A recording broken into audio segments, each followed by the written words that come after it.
ब्रह्मा जी का रुद्रदेव से सती के साथ विवाह करने का अनुरोध, श्री विष्णु द्वारा अनुमोदन और श्री रुद्र की इसके लिए स्वीकृति।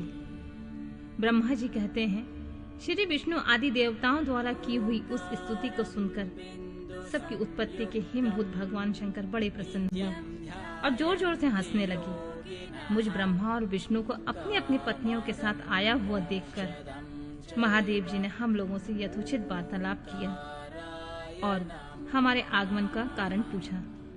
रुद्र बोले, हे हरे, हे विधे, हे देवताओं और महर्षियों, आज निर्भय होकर यहाँ अपने आने का ठीक ठीक कारण बताओ। तुम लोग किस लिए यहाँ आए हो और कौन सा कार्य आ पड़ा है, यह सब मैं सुनना चाहता हूँ, क्योंकि तुम्हारे द्वारा की गई स्तुति से मेरा मन बहुत प्रसन्न है। मुने, महादेव जी के इस प्रकार पूछने पर भगवान विष्णु की आज्ञा से मैंने वार्तालाप आरंभ किया और कहा, देव देव महादेव, करुणा सागर प्रभु, हम दोनों इन देवताओं और ऋषियों के साथ जिस उद्देश्य से यहाँ आए हैं उसे सुनिए। वृषभध्वज, विशेषतः आपके लिए हमारा आगमन हुआ है, क्योंकि हम तीनों सहार्थी हैं। सृष्टि चक्र के संचालक के रूप में प्रयोजन की सिद्धि के लिए एक दूसरे के सहायक हैं। सहार्थी को सदा परस्पर यथायोग्य सहयोग करना चाहिए, अन्यथा यह जगत टिक नहीं सकता है। महेश्वर, कुछ ऐसे असुर उत्पन्न होंगे जो मेरे हाथ से मारे जाएंगे, कुछ भगवान विष्णु के, कुछ आपके हाथों नष्ट होंगे। महाप्रभु, कुछ असुर ऐसे होंगे जो आपके वीर से उत्पन्न हुए पुत्र के हाथ से ही मारे जा सकेंगे। प्रभु, कभी कोई विरले या असुर ऐसे होंगे जो माया के हाथों द्वारा वध को प्राप्त होंगे। आप भगवान शंकर की कृपा से देवताओं को सदा उत्तम सुख प्राप्त होगा।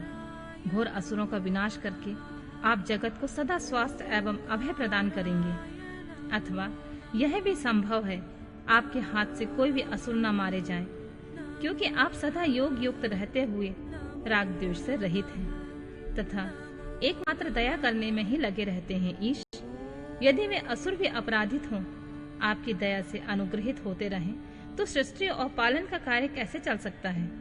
अतः वृषभध्वज, आपको प्रतिदिन सृष्टि आदि के उपयुक्त कार्य करने के लिए उद्यत रहना चाहिए। यदि सृष्टि पालन और संहार रूप कर्म न करने हो, तब तो हम माया से जो भिन्न भिन्न शरीर धारण किए हैं, उनकी कोई उपयोगिता अथवा औचित्य नहीं है। वास्तव में हम तीनों एक ही हैं, कार्य के भेद से भिन्न भिन्न देह धारण करके स्थित हैं। यदि कार्य भेद न सिद्ध हो, तब तो हमारे रूप भेद का कोई प्रयोजन ही नहीं है। देव, एक ही परमात्मा महेश्वर 3 स्वरूपों में अभिव्यक्त हुए हैं। इस रूप भेद से उनकी अपनी माया ही कारण है। वास्तव में प्रभु स्वतंत्र हैं, वे लीला के उद्देश्य से ही सृष्टि आदि का कार्य करते हैं।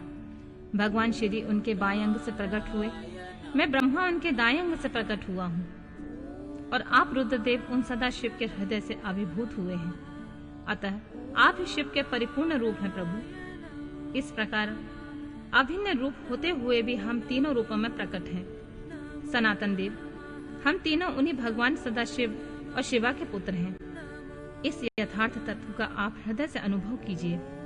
प्रभु, मैं और श्री विष्णु आपके आदेशों से प्रसन्नता पूर्वक लोक की सृष्टि और पालन के कार्य कर रहे हैं। अतः कार्य कारणवश सपत्नीक हो गए हैं। अतः आप भी विश्व हित के लिए देवताओं को सुख पहुंचाने के लिए एक परम सुंदरी रमणी को अपनी पत्नी बनाने के लिए ग्रहण करें। महेश्वर, एक बात और है, उसे सुनिए। मुझे पहले के वृतांत का स्मरण हो आया है। पूर्व काल में आपने ही शिव रूप में जो बात हमारे सामने कही थी, वही इस समय सुना रहा हूँ। आपने कहा था, ब्राह्मण, मेरा ऐसा ही उत्तम रूप तुम्हारे अंग विशेष ललाट से प्रकट होगा, जिसकी लोक में रुद्र नाम से प्रसिद्धि होगी।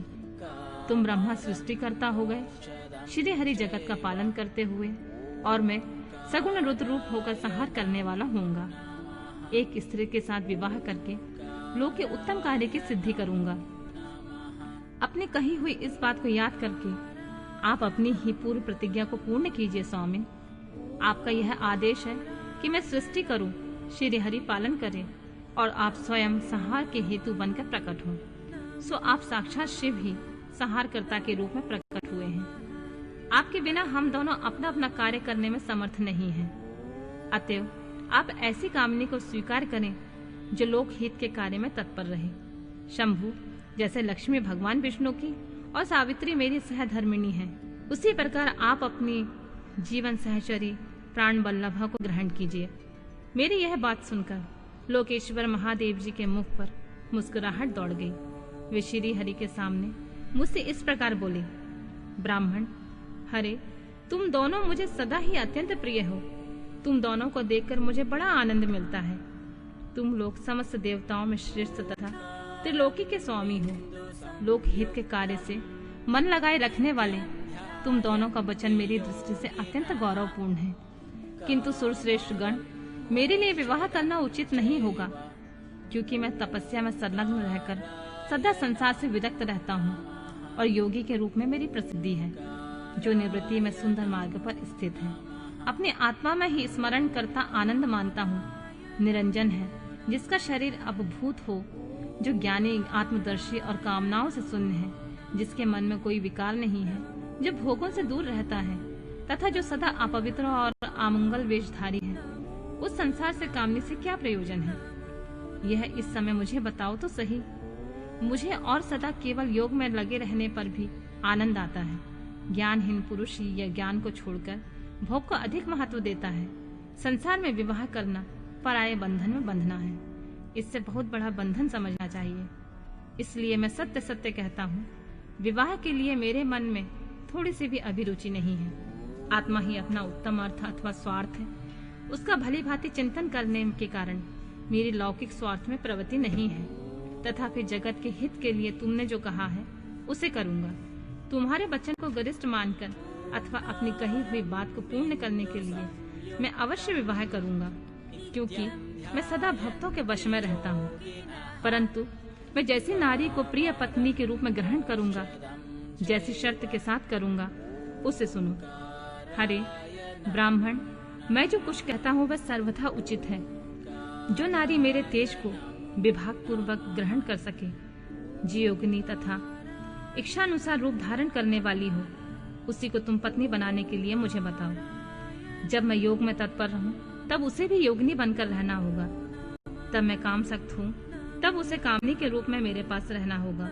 वेद वेता विद्वान जिसे अविनाशी बतलाते हैं, उन ज्योति स्वरूप सनातन शिव का मैं सदा चिंतन करता हूँ और करता रहूंगा। ब्राह्मण, उन सदा शिव के चिंतन में जब मैं लगा हूँ, तभी उस भामिनी के साथ समागम कर सकता हूँ। जो मेरे शिव चिंतन में विघ्न डालने वाली होगी, वह जीवित नहीं रह सकती। उसे अपने जीवन से हाथ धोना पड़ेगा। तुम विष्णु और मैं तीनों ही ब्रह्मा स्वरूप शिव के अंशभूत हैं। अतः महाभागगण, हमारे लिए उनका निरंतर चिंतन करना ही उचित है। कमलासन, उनके चिंतन के लिए मैं बिना विवाह के ही रह लूंगा, किंतु उनका चिंतन छोड़कर विवाह नहीं करूंगा। अतः तुम मुझे ऐसी पत्नी प्रदान करो जो सदा मेरे कर्म के अनुकूल चल सके। ब्राह्मण, उससे भी मेरी एक और शर्त है, उसे भी तुम सुनो। यदि उस स्त्री का मुझ पर और मेरे वचनों पर अविश्वास होगा तो मैं उसे त्याग दूंगा। उनकी यह बात सुनकर मैंने और श्री हरि ने मंद मुस्कान के साथ मन ही मन प्रसन्नता का अनुभव किया। फिर मैं विनम्र भाव से होकर बोला, नाथ, महेश्वर, प्रभु, आपने जैसी नारी की खोज आरंभ की है, वैसी ही स्त्री के विषय में मैं आपको प्रसन्नता पूर्वक कह रहा हूँ। साक्षात सदाशिव की धर्म पत्नी जो उमा है, वे ही जगत का कार्य सिद्ध करने के लिए भिन्न भिन्न रूप में प्रकट हुई हैं। प्रभु, सरस्वती और लक्ष्मी, ये दो रूप धारण करके वे पहले ही यहाँ आ चुकी हैं। इनमें लक्ष्मी तो श्री विष्णु की प्राण वल्लभा हो गई हैं और सरस्वती मेरी अब हमारे लिए तीसरा रूप धारण करके प्रकट हुई हैं। प्रभु, लोकहित का कार्य करने की इच्छा रखने वाली देवी दक्ष पुत्री के रूप में अवतीर्ण हुई हैं। उनका नाम है सती। सती ही ऐसी भार्या हो सकती हैं जो सदा आपके लिए हितकारिणी हो। देवेश, महातेज तपस्विनी सती आपके लिए, आपको पति रूप में प्राप्त करने के लिए दृढ़ता पूर्वक कठोर व्रत का पालन करती हुई तपस्या कर रही हैं। महेश्वर, आप उन्हें वर देने के लिए जाइए, कृपा कीजिए। और बड़ी प्रसन्नता के साथ उन्हें उनकी तपस्या के अनुरूप वर देकर उनके साथ विवाह कीजिए। शंकर, भगवान विष्णु की मेरी तथा इन संपूर्ण देवताओं की यही इच्छा है। आप अपने शुभ दृष्टि से हमारी इस इच्छा को पूर्ण कीजिए, जिससे हम आदर पूर्वक इस उत्सव को देख सकें। ऐसा होने में तीनों लोकों में सुख देने वाला परम मंगल होगा और सबकी सारी चिंताएं मिट जाएंगी, इसमें कोई संशय नहीं है। तदनंतर मेरी बात समाप्त होने पर लीला विग्रह धारण करने वाले भक्त वत्सल परमेश्वर से मधुसूदन ने इसी का समर्थन किया। तब भक्त वत्सल भगवान शिव ने हंसकर कहा, बहुत अच्छा, ऐसा ही होगा। ऐसा कहने पर हम दोनों आज्ञा ले अपनी पत्नी और देवताओं तथा मुनियों के साथ अत्यंत प्रसन्न होकर अपने अभीष्ट स्थान को चले गए।